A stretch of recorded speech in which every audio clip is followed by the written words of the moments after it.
Hi guys, it's Grace with Grace Gets Gastric, and I am here for my quarterly reading / book review roundup thing. So if you have been around, you know that I love to read, and so every 3 months I do sort of a wrap up of some of the books that I read over the past 3 months, the ones I loved, the ones I liked, and the ones that didn't really do it for me. So if you are interested in hearing about my recent reads, then keep on watching. So over the past 3 months, I read a total of 87 books, which I'm a very prolific reader, but I read a lot of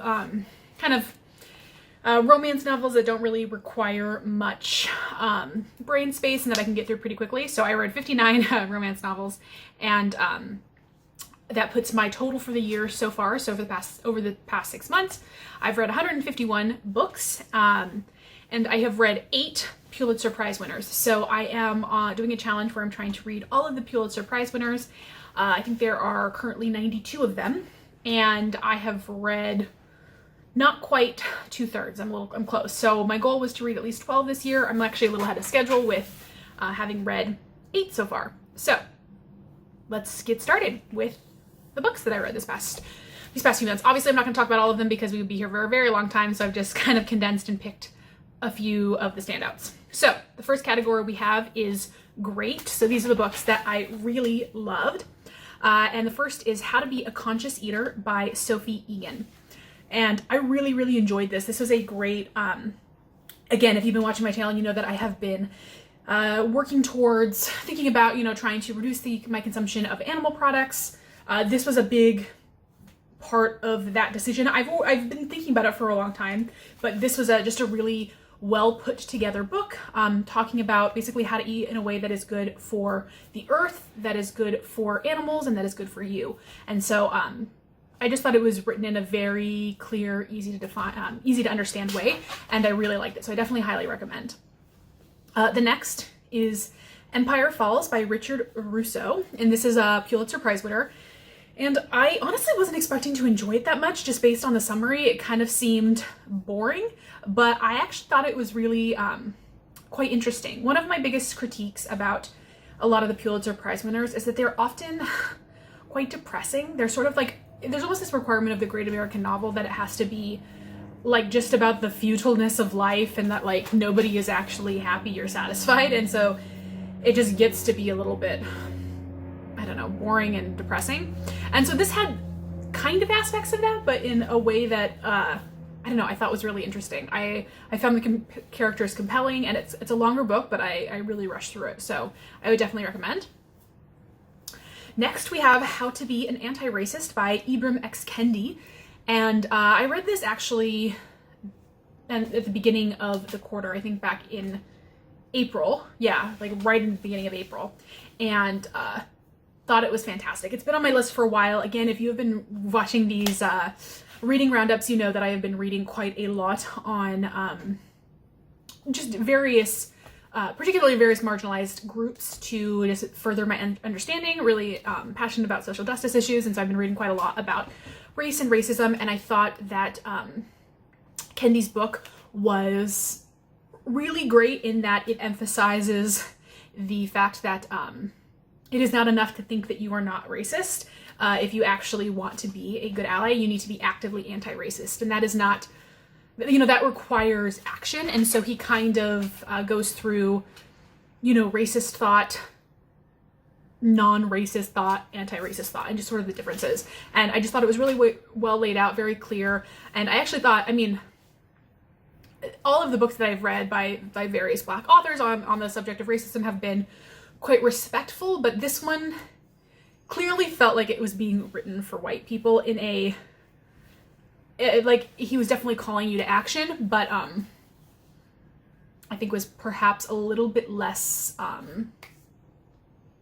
don't know, I some of the ones I read them and I can tell how it would maybe not resonate well with some white people who would feel personally attacked. And I thought that not that I think that this is a thing that Black people need to do to cater to our comfort, but I did think that he did a great job of doing that for people who are maybe just getting started with their anti-racist work and still have some thoughts to work through. Next, we have the Starless C by Erin Morgenstern. This is kind of a sort of fantasy, magical realism type book. I really liked Erin Morgenstern's debut novel, The Night Circus, from several years ago. And so when the Starless C came out, I was really excited about it. And I really enjoyed it. I thought it was super interesting. I love kind of like magical realism, fantasy meets, you know, modern day. So I thought it was really engaging. I definitely really enjoyed that one. And then kind of similar, we have the Shades of Magic series by V.E. Schwab, which is more of a young adult fantasy series. And I think there were 3 books that I read straight through. I really enjoyed it. I really loved the characters. I thought they were really interesting. I really like this author's writing. I've got actually something else on this list from them as well, because I just read a ton of their stuff in the past few months. But this was definitely my favorite, the Shades of Magic series. If you like YA, fantasy, magic type stuff, definitely recommend. And then finally, we have The Nickel Boys by Colson Whitehead. So this is actually this year's Pulitzer Prize winner. And I was surprised that he won, just because he won a couple of years ago with the Underground Railroad, which was fantastic. And so it's unusual that you see someone win twice so close together, but this book was brilliant. It is a little bit devastating. It is based on kind of the true story of essentially these reform schools that existed throughout the South, but this one was in particular in Florida, and it's just heartbreaking, but beautifully done. Some things I didn't expect, which is always cool. And it's a fairly short read as well. But this is another one that I recommend. I mean, this author in general, for people who are looking to read more, read more Black authors, but people who are looking to expand their knowledge on racism, all that stuff. I have obviously a ton of nonfiction reads, but sometimes it's good to also put in some fiction as well. So he is a great fiction author to read, who, you know, he writes a lot. All of the things that I've read by him, I've by no means read all of his work, but the things that I've read by him have definitely had race and racism as a kind of central theme, and they're just beautifully done. He's a wonderful writer. So next we move to the good category. So these are books that I enjoyed but didn't quite love. And the first we have is Cry, the Beloved Country by Ellen Payton. So this is, I listened to this on audio. So in addition to reading all of the Pulitzer Prize winners, I also have this list that I got back in high school of kind of classics to read. And I've been very slowly sort of just reading books off of that list. And so this one I saw had a relatively short audiobook, and I was looking for an audio to listen to, so I got this one. And it takes place in South America, South Africa, and was just super interesting and super well done. It's kind of told from the point of view of a Black minister, and there is a kind of white, landed gentry type person, and there is murder and intrigue, and a lot of kind of commentary on what was sort of happening. It's an older book, and kind of the after effects of colonization in South Africa and kind of what that led to. And so that, again, lots of discussion on racial tensions, and it was really interesting just because most of my reading in regards to race, both in nonfiction and fiction, is very based in America, because that's where I live. So it was really interesting to hear another, a perspective of a similar issue, but in a kind of different way in a different country. So I actually quite enjoyed that one. Next we have another nonfiction book, and this is Stiff: The Curious Lives of Human Cadavers by Mary Roach. I actually read a bunch of Mary Roach's books over the past few months. I started with Bonk, which was all about sex, which the lovely Diane sent to me, which was wonderful, and that totally set me down a rabbit hole. So I read Stiff, I read Gulp, which is all about the alimentary canal. I read Spook, which is all about the afterlife, and I just finished Grunt, which is all about war. So, and I have one more on my list, I think the Mars one. Anyways, I basically read all of her books. I really liked all of them. I think Stiff and Bonk are probably my two top favorites. But Stiff, I got the slight edge just because it is such an interesting and unique topic. So it definitely can get a bit gruesome and gory, and not overly so, but we're talking about dead bodies. So if that is an issue for you, you know, you might want to stay away from this one. But I thought it was really, I mean, just fascinating talking about kind of what happens to our bodies once we are no longer using them. So I thought it was just fascinating. And then the last one on this, kind of a shorter list on the good side this quarter, is the Villains series by V. Schwab. So I told you I had another book on here. So this was a two-book series. There's talk of maybe having a third one in the future. And I thought it was really interesting, and this was more of an adult series. So whereas the previous one probably was more a young adult, this is more adult. I thought the concept was really interesting. It's kind of superpowers type deal. And it's very much like anti-heroes are the main characters. I just didn't quite connect super hard with either of kind of the primary characters. I love a good anti-hero. I just didn't really feel them. I still really enjoyed it. The book was wonderfully written, very super interesting concept. But I just, for some reason, I'm very character driven. What draws me into a book is very generally going to be the characters themselves, as opposed to plot and all that stuff, which I like and appreciate and want to be good. But if the characters aren't really making me feel them, then it tends to just not resonate as deeply. And that was kind of the case here. So then we have the meh category. So these are books that didn't quite do it for me for one reason or another. So the first is The Turn of the Screw by Henry James, another book that was on that classics list. It's a shorter story. And this was just a slog. Now, I've read quite a lot of older works, books that were written quite a long time ago. I do not generally have an issue with that kind of prose. And so I was kind of expecting this to not be an issue, but just the way that it was written is just, I don't even know how to describe it. It's dense, it's hard to get through. He just uses like weird punctuation, very long sentences. Something about that format made it just really difficult for me to get into and to read. It took a lot longer for me to read than it should have, given the short size, or like the relatively short length. But yeah, the writing here just was not for me. And on reading reviews after I finished reading the book, this was a common critique. So I was glad I was like, maybe it's been too long since I've read an older book. But nope, it was just this author. Then we have The Metamorphosis by Franz Kafka. This is also a short story, one that has been on my list for ages because it is a classique. I didn't like it. I didn't like it at all. I mean, I knew it was gonna be weird. It's a weird concept. It's a man who's like turned into a cockroach, I think. But I hated it. I hated it a lot, honestly. I didn't like it. I thought it was just really depressing. I really wasn't sure what the point was. It was not for me. Not a fan. It's only saving grace was that it was short, thank goodness. Next we have a nonfiction book, and this is 101 Ways to Go Zero Waste by Catherine Kellogg. And again, if you've been watching me, you know that I have really been making an effort to reduce my waste and trying to use less plastic, all of that stuff. And so I thought this would be an interesting book, and it wasn't bad. I didn't really feel like it told me much that I didn't already kind of know, just based on the fact that this is not a new topic to me. I've been doing, research, I've been seeing things before. So I didn't really feel like it was bringing me much in the terms of like newness.